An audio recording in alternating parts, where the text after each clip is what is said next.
Auzubillahiminash-shaytanir-rajeem. Bismillahir-rahmanir-rahim. Assalamu alaikum, dear students. I hope everyone is doing good. Today I'm here to teach you new Oxford Modern English Grade 2. We are going to start from unit number 1. So let's open. All right. The name of the unit is Spirit of Sacrifice. Spirit of Sacrifice. Pre-reading. How do you celebrate Eid al-Adha? What do you think the word sacrifice means?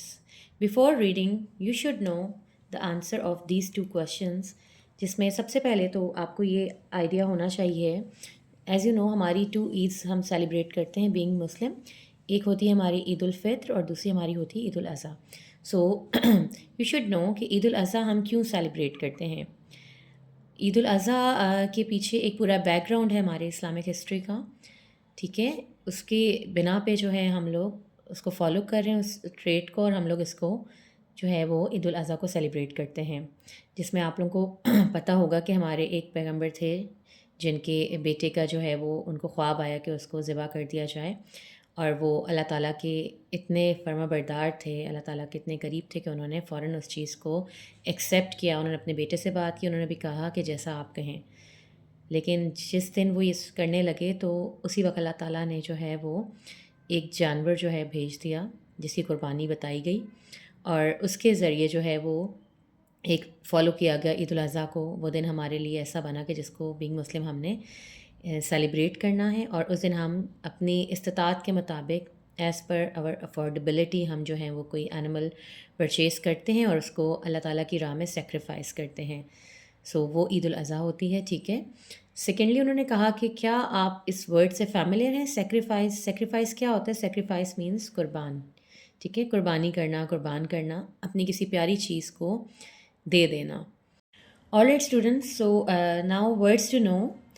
The first word is furry, ठीक है। फरी means covered with फर, नरम बालों वाली, ठीक है। आपने देखा होगा ये जो बिल्ली होती है, कैट, उसका फ़र बहुत सॉफ्ट सा होता है, मुलायम सा होता है। लाइकवाइज हमारी जो वो होती है शीप होती है या गोट वगैरह होते हैं, इनके जो बाल होते हैं बड़े फरी से सॉफ्ट सॉफ्ट से होते हैं।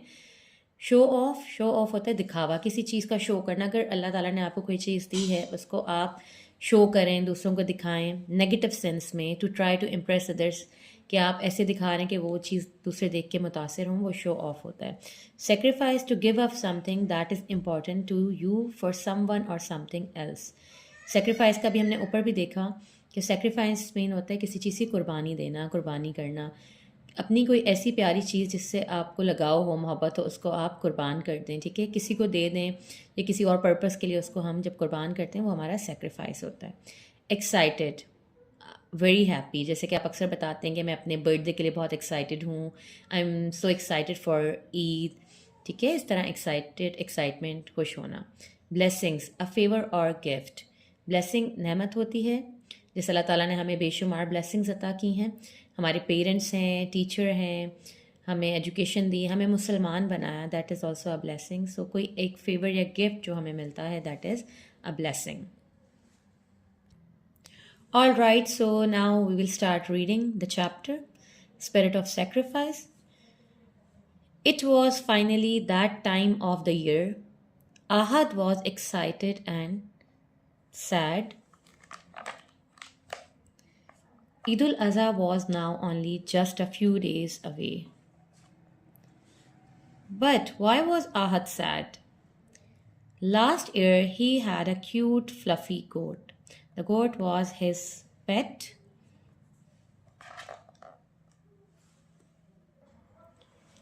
He played with it, he fed it, and he adored it. What was different this time? For the first time in 11 years, his parents would not be buying a goat or a cow. What fun will Eid be without a goat to play with? Ahad thought. Alright students, so इस paragraph में, इन lines में, इस chapter में आप ये learn कर रहे हैं कि हमेशा की तरह जो है वो इस बार भी ईद का टाइम जो है वो आ गया था। आहद जो है वो एक्साइटेड थे और सैड भी थे। ईद जो है वो थोड़े ही दिन जो है वो दूर थी।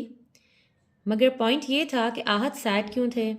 एज़ यू नो, बड़े तो एक्साइटेड होते ही हैं ईद के लिए, बट जो बच्चे होते हैं, छोटे होते हैं, वो तो बहुत ज़्यादा एक्साइटेड होते हैं, बिकॉज़ उन्हें पता होता है स्कूल से हॉलीडेज़ होंगी और हम अपनी नानी के घर जाएंगे या अपनी खाला के घर जाएंगे, अपने मामू के घर जाएंगे, अपनी दादों के घर जाएंगे, वहाँ जाके हम ईद सेलिब्रेट करेंगे। यूजुअली हम लोग विलेजेस की तरफ जाते हैं, वहाँ पे ईद सेलिब्रेट करते हैं। फिर जहाँ तक ईद उल अज़हा की बात है, वो तो सबसे ज़्यादा इसलिए हमारे लिए खुशी वाली होती है, एक्साइटमेंट वाली होती है, बिकॉज़ उसमें हम लोग जो हैं वो एनिमल्स लेते हैं, उनकी कुर्बानी करनी होती है हमने। तो यहाँ पे ये हुआ कि आहत सैड थे, बट रीज़न क्या थी?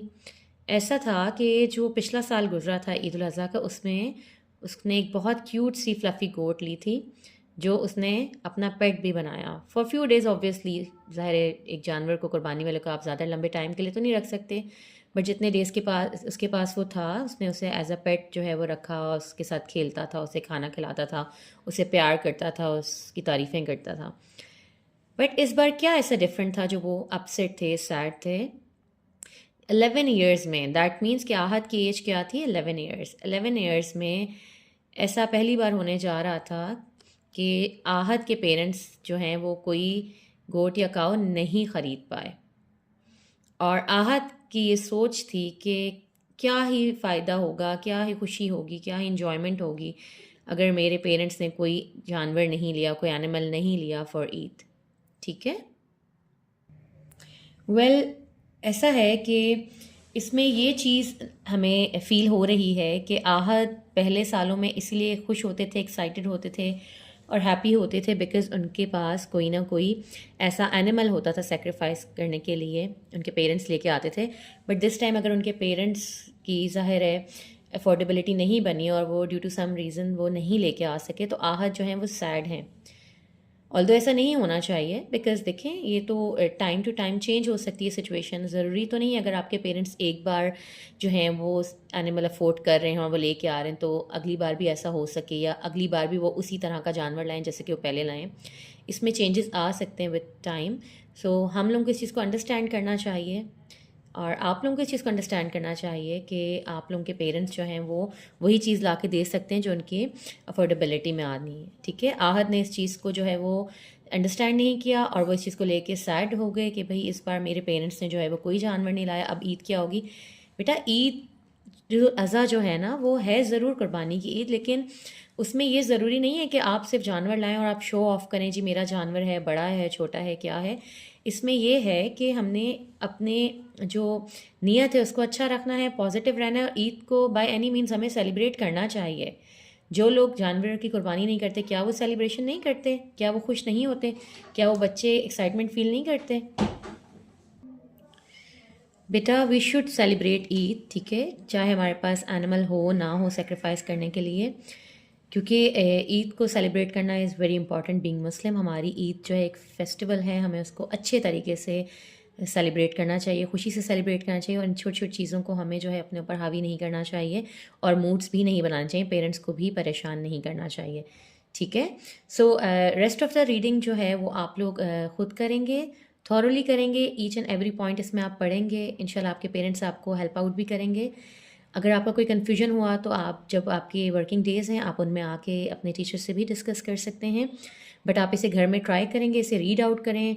जब आप थॉरली रीड करेंगे, so it will be easy for you to solve the exercise. Now we will move towards your work book English, ताकि हम वहाँ जाके देखें कि आपकी एक्सरसाइज में क्या कुछ मौजूद है। All right dear students, here we have exercise of work book. ठीक है? फर्स्ट ऑफ ऑल आप लोगों ने डेट एंड डे मेंशन करनी है। जब भी आप कोई काम करें, you have to make sure कि आप डेट मार्क करें। अच्छा, स्पिरिट ऑफ सेक्रीफाइस की जो एक्सरसाइज में सबसे पहले आपकी माय वर्ड वॉल है, जिसमें आप लोगों ने जो है वो difficult word from that lesson जो आपने रीड आउट किए रीडिंग, वहाँ से आपने पिक करने हैं। हमने कुछ यहाँ पे जो है वो वर्ड्स यहाँ पे पिक करके लिखे हैं, but it's up to your choice totally कि अगर आप कोई और वर्ड्स भी पिक करके यहाँ ऐड करना चाहें सो आप कर सकते हैं। ठीक है? जैसे मैंने यहाँ पे कुछ वर्ड्स लिखे हैं, आप भी वर्ड्स पिक करके आप लिखेंगे from your reading. Alright, the next one is alphabetical order. Alphabetical orders mean जो आपके अल्फ़ाबेट्स हैं उन उस ऑर्डर में आपने सीक्वेंस में इसको लिखना है। जैसे सपोज़ अगर आपका ए से कोई वर्ड है, पहले आप ए से करेंगे, फिर उसके बाद वाला वर्ड देखेंगे। नीचे आपको जो हेल्प बॉक्स दिया उसमें आपको डिफरेंट वर्ड्स प्रोवाइड किए, इनको आपने अरेंज करना है अकॉर्डिंग टू अल्फ़ाबेटिकल ऑर्डर, ठीक है। नेक्स्ट पेज आपके पास सेंटेंसेस हैं। आई यहाँ पे कुछ वर्ड्स आपको गिवन है, played, coat, whispered and sadly. आपने इनके जो हैं अच्छे अच्छे से जो हैं वो सेंटेंसेस डेवलप करने की कोशिश करेंगे, आप इसे खुद ट्राई करें बनाने की। इनकेस अगर आप कोई डिफ़िकल्टी फेस करें तो आपने पेरेंट्स से भी हेल्प ले सकते हैं। Now we have answer the following questions, ठीक है। यहाँ पे हमारे पास 3 क्वेश्चंस हैं। What do you understand by spirit of sacrifice? Why should we treat animals with kindness? Do you like how the story ended? So dear students, ये 3 questions हैं। आपने खुद भी इसको लिखने की कोशिश करनी है, आंसर्स इनके फाइंड आउट करने की, बिकॉज रीडिंग के बाद हम इस चीज़ के लिए जो हैं वो केपेबल हो जाते हैं कि हम उसके आंसर्स खुद से फाइंड कर सकें। और इसके अलावा हम आपके साथ जो है वो सॉल्व पीडीएफ भी शेयर करेंगे, आप वहाँ से भी अपने आंसर्स को जो है वो देख के यहाँ पे सॉल्व कर सकते हैं। And in the end recall the story and complete the story map, ठीक है। इसमें आपने बताना है कि स्टोरी में टाइटल कौन सा था, करेक्टर्स क्या थे स्टोरी के, और सेटिंग मतलब वो स्टोरी कहाँ पे हुई थी। So this is all from my side today. I hope you will learn it by heart. आपने इसको अच्छे तरीके से रिकॉल करना है, इसको मेमोराइज़ करना है और अपने तमाम वर्कबुक के जो टास्क है उसको कंप्लीट करना है। इंशाल्लाह आप लोगों को जो है वो पीडीएफ मिल जाएगा। Take care yourself, see you next time. अल्लाह हाफिज़।